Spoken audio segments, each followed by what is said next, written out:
Let's take a look at some ways that you can improve your daily energy levels. It's always very important, okay, because you want to clear mind, you want to feel refreshed when you put your head on the pillow at the end of the day, and you want to wake up with a youthful exuberance about your hours ahead. And how can you properly accomplish that? Why are you tired all the time, and how can you fix that problem with your life? The most common complaint my functional medicine colleagues and I hear from the patient is, I'm always tired, my energy is low, and I can't seem to pull myself out of this slump. How about correcting your diet? I'm just going to throw that out there because I'm kind of thinking we're probably going to hit on something like that as well. And obviously, putting down the distraction devices that might be near you when it comes to falling asleep. But hey, to each their own, I guess. Chronic tiredness is ubiquitous today. It can range in severity and have a myriad of underlying causes. Yet it comes to fatigue, the health of the cellular mitochondria, the energy factories, yes, the powerhouses of the cell, in each cell that drive human life are a common issue. Each cell contains several of these organelles, which function as rechargeable batteries to transform food and oxygen into energy. Yes, mitochondria are extremely dynamic and respond constantly to changes in our body resulting from food, air, water, exercise, stress, hormone status, inflammation, injury, infections, toxins, and so on. In a best case scenario, they respond to life's varying stressors with fusions joining together to form super mitochondria. Do they wear a cape a thump then? That increase energy and resilience. However, mitochondria are vulnerable to the consequences of industrialized life. How so? Studies show multiple modern factors contribute to mitochondrial fission, the damage and breaking apart of mitochondria. The result, tiredness, low motivation, depression, and difficulty recovering from exercise, illness, or other stressors. Well. What else can happen if you have damaged mitochondria? Well, you could develop or increase your risk of autoimmune disease, neurodegenerative diseases such as Alzheimer's, and Parkinson's. What? Cancer. Reduced immunity to viruses affecting your immune system, hormone deficiencies, gut health problems, poor recovery from illness and injury.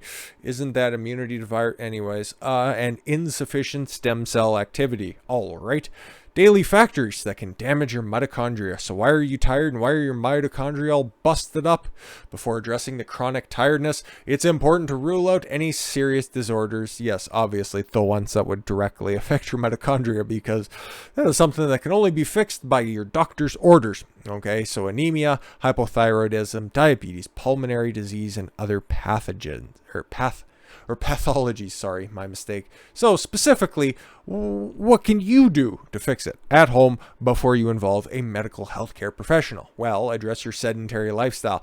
Daily physical activity is a healthy stressor that motivates your mitochondria to develop a more robust fusion and function. Have you ever seen those 91-year-olds? No, I don't hang out with 91-year-olds because they stink and they always carry around Werther's Originals. It might have been funny if I didn't stutter and stamble over the top of that. They have kept their mitochondria healthy through an exercise habit. Like muscles, mitochondria need regular workouts to avoid atrophy. Yes, indeed. Sugar imbalances. Yeah, you spike and then you drop your blood sugar and then you keep on that roller coaster and your body goes through a whole bunch of stresses. Mitochondria get their fuel from the foods we eat. If you regularly consume junk foods, you will perform junky. Anyways, sugars, sweeteners, and highly processed hard carbohydrates, pasta, bread, white rice, etc. Starchy foods.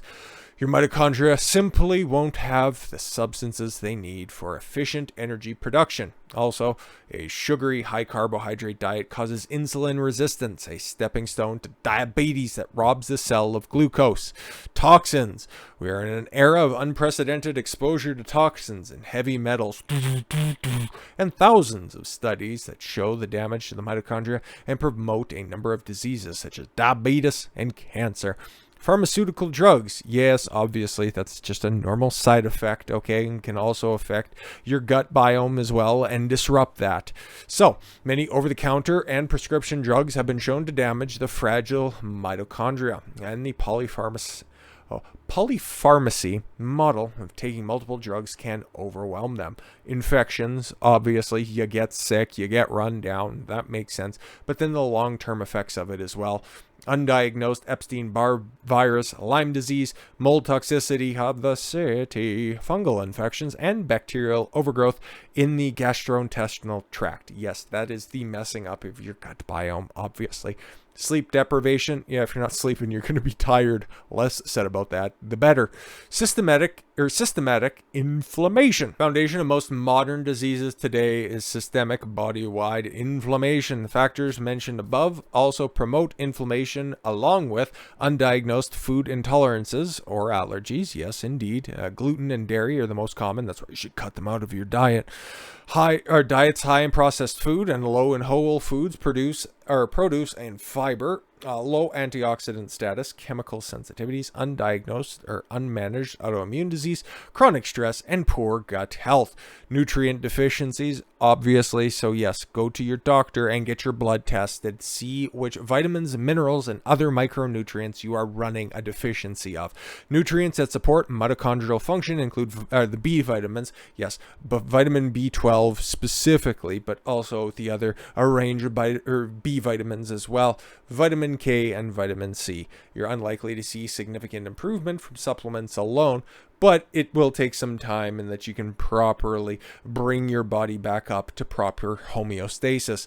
Glutamine supports a mitochondrial function. Okay. A tricky aspect of improving mitochondrial health is while inflammation damages them, mitochondria themselves produce inflammatory free radicals as part of the energy production cycle. Free radicals are unstable atoms with unpaired electrons that steal electrons from healthy cells. This sets off a chain reaction of damage and degeneration X. Think of rusting metal. However, if inflammation is already high and antioxidant status is low, the inflammatory byproduct of energy production goes unchecked in a vicious self-perpetuating inflammatory cycle that damages mitochondria while promoting inflammation. The solution? Survey says maintaining a healthy antioxidant system is critical to supporting mitochondria and your energy levels. The most important antioxidant is glutathione. Glutamine. Sounds like if you're trying to say glutamine with a speech impediment. Glutathione or glutathione, now it's just a running joke at this point, is a body's master antioxidant. Where do you get it? Looks like it's a supplement. That makes sense. A healthy antioxidant system is also dependent on regular physical and neurological activity. You can get it through an IV. That sounds terrible and super annoying.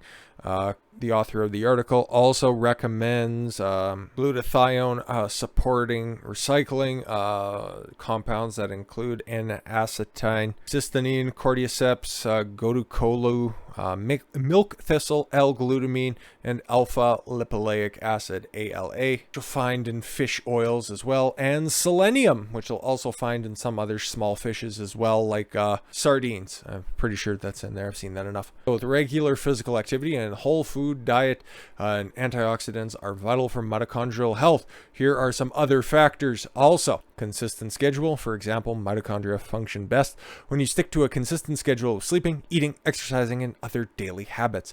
Sufficient hormones. Okay, obviously. Healthy gut microbiome for reasons we've explained multiple times. And if you do all that stuff, keep yourself in a regular cycle. If you guess what? You clean up your diet, you get on a proper sleep and exercise schedule, you're gonna keep your body healthy.